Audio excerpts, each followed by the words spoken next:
Reportage au lycée Bichat à Lunéville, où les élèves de première qui ont choisi la spécialité HLP pour Humanité, Littérature et Philosophie participent à un atelier slam animé par Frédéric Tiburce, artiste, chanteur et parolier. Ces semaines de création et d'exercice vont amener les élèves à une restitution publique à la médiathèque de l'Orangerie ce vendredi 16 février à 14h dans le cadre du Café Slam. Nous avons poussé les portes du lycée pour le dernier atelier avant le grand jour. Le projet Slam, il s'inscrit pour les premières de spécialité HLP, donc Humanité, Littérature, Philosophie, dans le cadre du programme de leur premier semestre qui s'intitule Les pouvoirs de la parole. Et dans le cadre de ce programme, on voit donc un petit peu théoriquement quels ont été le pouvoir et les pouvoirs de la parole, en particulier dans l'Antiquité, au Moyen-Âge et jusqu'au XVIIIe siècle. Mais parallèlement, dans ce groupe de spécialité, qui est donc le groupe 2 au lycée Bichat, on a beaucoup travaillé par projet, donc à travers un concours d'éloquence et aussi grâce au projet Slam qu'on restituera vendredi à l'Orangerie. Donc là, il y a un intervenant extérieur qui vient. Et donc, effectivement, ce projet, il est porté par Frédéric Tiburce, qui est donc un artiste, et c'est effectivement lui qui travaille avec les élèves. Et la fréquence de répétition? Alors, il est venu à peu près toutes les semaines, depuis la rentrée de janvier. Et donc, il a vu chaque élève dans un demi-groupe, donc ils sont 12-13 à peu près, 14 peut-être, non 12-13 par groupe, 1 heure par semaine. Et du coup, vous saviez qu'il y aurait du slam, notamment dans cette spécificité? Pas du tout, non, pas avant. Et est-ce que vous avez déjà, avant de travailler, de répéter, fait du slam personnellement? Non, jamais. Non. Et alors, comment est-ce que ça a changé l'image? Est-ce que vous avez découvert ce qu'était le slam? Je savais déjà un peu ce que c'était, mais j'ai vraiment appris ce que c'était là. Ouais. Et parce que c'est quoi les références? C'est Encore malade ou... Ouais. Oui, c'est ça. Voilà. Il y a eu plusieurs temps. On a déjà d'abord échangé tous ensemble sur le thème de la peur. De la différence et des peurs. La différence et de la peur. On a recherché un champ lexical. Et avec ça, on a choisi une liste de 15 à 16 mots. Et à partir de ces mots, on a dû créer, par la manière d'écrire du slam, notre propre slam. Qu'est-ce que vous avez mis dans le slam? Par exemple, moi j'ai fait sur la confiance en soi et le fait d'être une femme en 2024. Parce que je trouve que c'est un sujet qui me tient énormément à cœur. Et je pense qu'on a tous un peu travaillé sur des sujets qui nous tenaient chacun à cœur. Voilà. J'imagine, alors du coup ça m'intéresse. C'est quoi les sujets qui vous tiennent à cœur?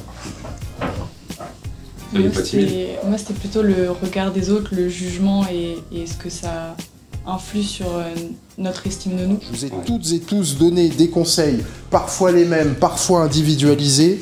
Là, on va voir un petit peu comment ça a sédimenté depuis une semaine. Depuis, je sais plus quand est-ce qu'on s'est vu, mardi, jeudi. Mardi, c'était il y a pile une semaine. Ok. Donc on va voir un petit peu comment ça a évolué.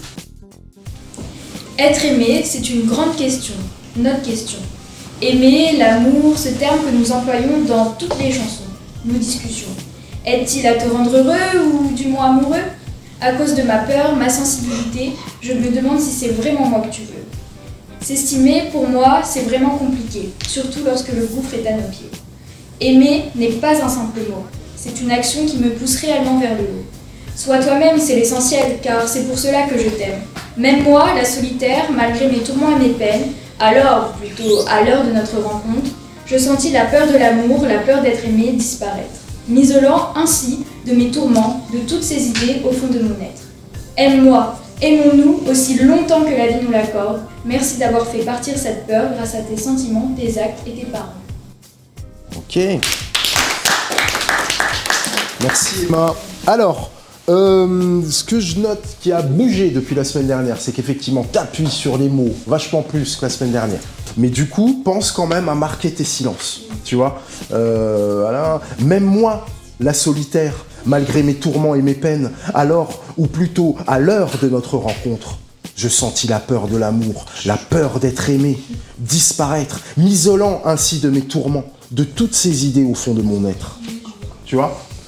pense à marquer des respirations et toujours t'appuies. Parce que là, sur la dernière partie, t'as accéléré et du coup, t'as oublié un petit peu le ton. Ça donne « Je sentis la peur de l'amour, la peur d'être aimé, disparaître, m'isolant ainsi de mes tourments, de toutes ces idées au fond de mon être. » Tu vois, ça allait un peu vite.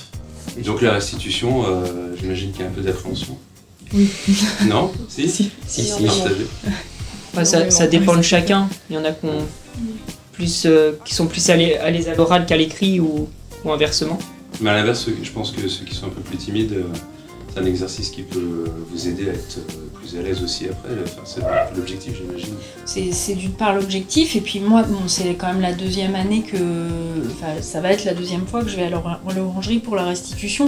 Vous allez voir, hein, faut pas que vous ayez peur. C'est normal d'avoir peur, mais c'est fait... En plus, ceux qui vous écoutent ont fait le même travail que vous. Donc ils ne peuvent qu'être très bienveillants. C'est ceux de la promo d'avant qui viennent? Non, en fait, c'est les autres groupes, parce que y a trois classes de spécialité HLP qui participent à ce projet. Donc en tout, ça fait 6 demi-groupes qui travaillent avec Frédéric les uns après les autres. Donc vous serez 75 élèves à peu près, et tous dans le même bateau, au sens propre, quoi. Enfin, et vraiment, en plus, c'est assez émouvant. Enfin, en général, assez émouvant. J'imagine. En tout cas pour nous, parce que c'est un vrai aboutissement de les voir. Puis en général, c'est super ce qu'ils ont fait. Et je pense même que même entre vous, ça peut vous permettre de changer le regard peut-être que vous aviez sur vos camarades, j'imagine, par moment. Et ça fait apprendre des trucs sur les autres. Oui. Ouais, c'est ça. Et encore, les années passent si vite que l'on s'en lasse. Ma voix veut crier maintenant, haine qui nous guette et nous attend. Était-elle là depuis le début, la vie qui ne possédait aucun vécu, conséquence d'une trop forte compassion, de son nom qui fait trembler toutes les passions? Ma raison restera à jamais tourmentée, bienveillante dans son impertinence, sera à jamais blessée. Ok, tu l'as entendu là à la fin. Tu t'es entendu un peu à la fin. Maintenant, ce qui va être super important, c'est que finalement, maintenant, quand j'entends ton texte, je vois que le texte, il est super beau. En revanche, bah si, moi je te le dis, j'en entends beaucoup, donc venant d'une élève de première, si, c'est un très beau texte. Ce qui va être important maintenant, c'est de le faire vivre, ce texte, Camille. Fais la différence entre ce qu'il y a, ton exigence, qui est très bienvenue, hein, c'est bien d'être exigeant, mais là, ce que vous êtes là, ici, en train de dire, c'est plus le moment d'être exigeant. C'est trop tard. Eux, ils n'ont pas remarqué la phrase, tu vois, ils sont laissés porter par l'interprétation, c'est tout ce qui les intéresse. La peur d'être vide, de ne pas être accepté. Salle bruyante qui m'empêche de respirer. Est-ce moi le problème? Leur regard me tue. Pleine d'espoir, je suis entrée, perdue. Mais j'en sortirai couverte de votre rejet, couverte de honte. Tu me déshabilles de tes yeux perçants. Te crois-tu supérieur à moi? La tension monte. Sens la peur prendre possession de toi et comprends. Seul toi peux changer ses préjugés. Et soigner mon estime de moi. Je ne veux qu'être acceptée. Ignorée de tous, méprisée partout. Mais moi, je sais que je vaux mieux que ça. Et ben là, pareil, tu ponctues. Ok. Prétendre que quelque chose de bien va arriver. Ne me regarde pas, regarde ton texte. Que du jour au lendemain, la lumière va changer. Tu penses te cacher dans ta solitude et ta colère. Vas-tu libérer toute ta haine ou bien te taire? Bien que tu penses à donner le sourire à la vie. Pour certains, tu fais semblant et t'abuses. Pas parler car tu as peur d'être jugé. Inquiété de ce qui pourrait t'arriver. Ok.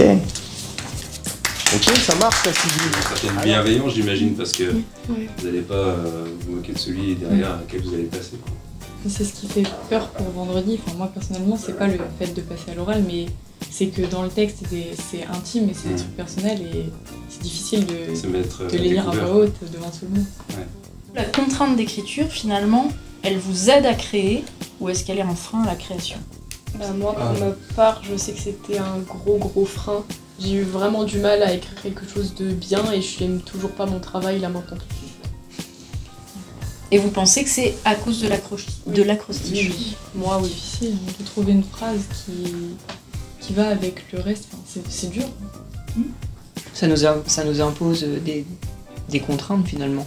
Oui. Être angoissé peut pousser à abandonner malgré notre envie d'avancer. Entourer signifie être encouragé et se surpasser. Nous pouvons supporter la douleur de nos pensées. Est-il à faire taire notre anxiété, ce fameux mot l'amitié? À force de nous condamner, on en oublie d'exister. Oublier sa timidité et laisser les frissons de la vie nous emporter, c'est ça l'amitié. Mais lorsqu'ils se seront éloignés, je me laisserai couler. Aussi, tant qu'ils sont à mes côtés, rien ne peut m'arriver tel un bouclier. À l'entrée de mes pensées, seule l'angoisse est repoussée et laisse place à l'amitié. Surmonter et me laisser aller m'a permis d'avancer. La société est censée être égalitaire, avoir une justice. Justice inégalitaire, appelée juste vice. N'y a-t-il donc aucun monde sans préjugés? Existe-t-il réellement, ou suis-je en train de rêver? Que l'on se mette d'accord afin de changer de discussion, pour pouvoir cesser d'en parler et avancer à l'unisson. Ceux dont l'opinion ne serait pas la même, qui continuent de juger, de répandre la haine, parlent-ils sincèrement ou ont-ils eux-mêmes de la peine? J'ai trouvé que c'était quand même pas mal intéressant parce que on n'a pas forcément l'habitude d'entendre tous les élèves en classe. Et là, on a tous été obligés de passer devant notre groupe. Même si c'était un groupe, c'était quand même devant un public. Et on a eu la chance d'écouter des personnes qui sont habituellement timides, qu'on n'entend pas beaucoup. Et le peu qu'on puisse les entendre, c'est pour des oraux et des choses qui les intéressent pas forcément. Alors que là, on a pu les découvrir dans leur profondeur finalement, dans leur intimité, dans leur sensibilité. Et on a découvert de nouvelles personnes. Je pense par exemple toi, Lauriane, tu vois, je t'ai jamais entendue et pourtant t'as fait une super lecture et on en a appris beaucoup plus sur toi. Le jugement des autres devient éternel. Harcèlement qui prend sur notre vie personnelle. Détruit tout sans exception sur son passage. Nos préjugés se transforment en réalité. Rêve que nous pouvons créer à tout âge, mais y sommes-nous réellement habitués? Mon espoir de ne plus vivre dans la solitude est tel un décombro. Rêve dans ta vie comme dans ton sommeil et vis. Détruis cette timidité qui hante tes nuits. Il existe quelque part un écho pour te répondre. Le temps est venu de placer cette haine hors de toi. Harcèlement, excusez-moi, mais ce n'est plus pour moi. Et toi? Ouais. Moi, comme les autres, on va être... dans la manière d'écrire, on a tous la même thématique, mais finalement pas les mêmes sujets. Et dans la manière dont on va s'exprimer, avec l'intention ou la tonalité, ça va jouer. En fait, oui, d'une base commune, chacun aura son propre... Ils ne donnent pas les mêmes conseils quand on passe à l'oral à tout le monde selon le contenu de notre texte. Et puis selon votre personnalité, je pense. Oui, aussi. Votre destin, un récit sans égard. Vient en écho, chaque moment déclare. Ne crains pas l'inconnu, avance, délibère. S'adapter avec grâce, c'est tracer sa voix sincère. Enrichis-toi avec le changement, deviens ta lumière. Pas d'attente passive, ni de sort arbitraire. Par courage, elle évolue loin du tumulte, loin du brouillard. Hasard est écarté, elle sculpte son destin, une œuvre d'art. Elle avance, danse au rythme des étoiles. S'abandonner aux étoiles, c'est rêver sans limite. Améliore ta vie, explore, ouvre les portes infinies. Par une attention méticuleuse, la bienveillance perdure. Le cœur s'épanouit, la joie dure. Changement, danse, il écrit une symphonie pure. Votre vie ne s'enrichit pas par hasard. Elle s'améliore par le changement.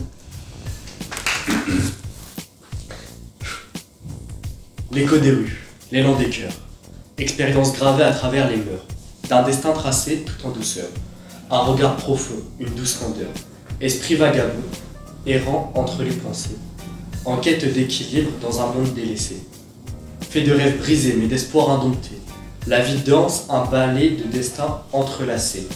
Force intérieure montrée comme une douceur, intérieure comme un simple battement de cœur. Et Tu ne devrais pas avoir peur. As-tu peur de toi ou de ce monde? Le néant de tes yeux est synonyme de terreur. Droit. Oui, tu as le droit de faire partie de ce monde. D'avoir des idées, des convictions, de faire des choix. Être une femme ne devrait pas t'empêcher d'être heureuse. Oui, parce qu'il n'existe rien de plus beau que toi. Belle tu es et c'est ta beauté qui fait ta force. Et la manière dont tu portes ta voix. D'abord tu as peur et je le conçois. Avoir peur n'est pas toujours une mauvaise chose. De la peur, ça se change en force. La force que tu as besoin. Trouver quoi? Confiance. L'amour pour soi n'est que la plus belle chose. En soi, ce n'est que le commencement pour en aimer d'autres. Toi, tu peux réussir, tu peux affronter, Et cela ne commence que par toi. La douceur de ton amour, lune si souvent oubliée, et pourtant si belle. Les effluves de ton parfum s'effaçant, étoile brillante et fragile, se mettant à danser, rappellent à mon cœur l'éclat de tes yeux, et tes cheveux d'argent, toi, mon amour d'antan. Bravo, hein, vous arrivez les uns les autres à nous donner à voir. Et ça, c'est pas facile. J'écris quelque chose, je le raconte, mais comment je le donne à voir à l'autre, quoi. Et ça, tout va être dans le récit, tout va être dans la manière dont vous allez tenir votre récit. Si votre texte, vous n'y croyez pas, dites-vous que d'autres peuvent y croire à votre place. Donc essayez de mettre un maximum d'intention dans ce que vous faites. Je note justement que même les timides ont bien compris que mettre le ton, je m'en faisais toute une histoire au démarrage, et puis finalement, comme il dit, l'autre, il l'a rabâché 50 fois, appuyer sur les mots, c'est rentré dans une intention déjà, tout de suite. Il n'y a pas besoin de se figurer énormément de choses. Si j'appuie sur les mots, le ton va suivre, le ton va venir avec. Frédéric, bonjour. Bonjour. Tu peux nous raconter un peu ton objectif sur ces ateliers avec les lycéens? Mon objectif, ça va être de les amener à l'interprétation d'un texte qu'ils ont créé eux-mêmes. Voilà, alors l'interprétation avec tout ce que ça sous-entend d'expression de soi, de mettre le ton, de respecter le rythme d'un texte, de découvrir justement les capacités de ce texte qu'ils ont écrit assez rapidement, un peu sous la pression, dans le cadre d'heures de cours. Et souvent, ils ne perçoivent pas, en tout cas dans les premiers temps, ils ne perçoivent pas forcément les capacités que leur offre leur texte en termes d'interprétation. Et finalement, très rapidement, ils progressent, quoi. Ouais. Très rapidement, ils progressent, déjà parce qu'ils sont super à l'écoute. Ils sont vachement à l'écoute des conseils, des suggestions, des remarques. J'ai l'impression qu'ils comprennent assez vite où je veux les emmener, ouais. Et je pense qu'il y a même des surprises. En général, il y a des élèves qui sont peut-être réservés, timides et qui se dévoilent à travers un texte, quoi. Ouais. Ah ça, les timides, c'est les plus beaux cadeaux qu'ils nous font, qu'ils peuvent me faire, c'est les timides, ouais. C'est-à-dire quand quelqu'un sort complètement de sa réserve, parce que le timide, en général, il voit tout, il entend tout, il est à l'affût de chaque petite chose.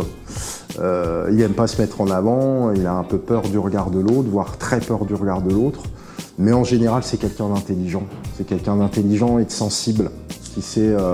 Et donc, du coup, souvent, chez les timides, il y a des trésors dans les textes, quoi.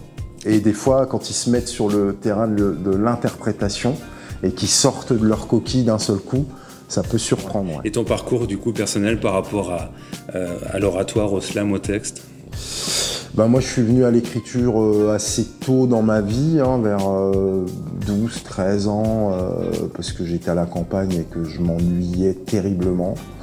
Et puis ensuite, dans mon parcours, il y a eu la rencontre avec le rap, la culture hip-hop, au début des années 90, où là, d'un seul coup, moi, j'ai eu un gros phénomène d'identification.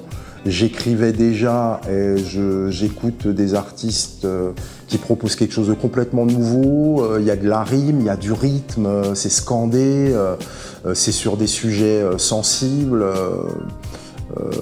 Ça m'a vachement touché. Donc moi, comme j'écrivais déjà, je suis très vite parti là-dessus. Et puis ensuite, je suis arrivé à Nancy après le bac, milieu des années 90. Et puis là, j'ai commencé à rouler un peu ma bosse. Je suis allé à la fac, mais pas trop, pas beaucoup. Et je faisais beaucoup d'artistique. J'écrivais des textes, j'intégrais des collectifs, je faisais des concerts, des choses comme ça. Et puis voilà. Puis dans les années 2000, la rencontre un peu avec le slam. Et puis ce truc non codifié par rapport au rap, qui est très codifié. Et donc là, ils rentrent, ils ont encore 16 ans, ils sont au tout début là, mais ils rentrent dans les années, ils ne le savent pas, mais ils rentrent dans les années les plus importantes de leur vie, quoi. Et donc du coup, ce sont des années aussi chahutées, où il y a beaucoup de vent dans les voiles, il y a beaucoup de houle, c'est un peu compliqué à tenir la barque jusqu'au bout. Mais du coup, ces ateliers, remet un peu tout le monde au centre de la place, quoi. Ouais. sur chaque atelier que je fais, même quand c'est des élèves qui sont dans une même classe et qui se connaissent des fois pour certains depuis des années, il y a quelque chose qui bouge, quoi. Il y a un regard, et puis il y a peut-être pour certains aussi une assurance qui commence un petit peu à se dessiner. Donc, prêt pour une 6e année alors? Oh bah ouais, moi tant qu'on aura envie que je sois là, ouais, je serai là, ouais, avec grand plaisir. Ouais. Ok, merci. Merci. Le Café Slam aura lieu ce vendredi de 14h à 16h à l'Orangerie de Lunéville, entrée libre.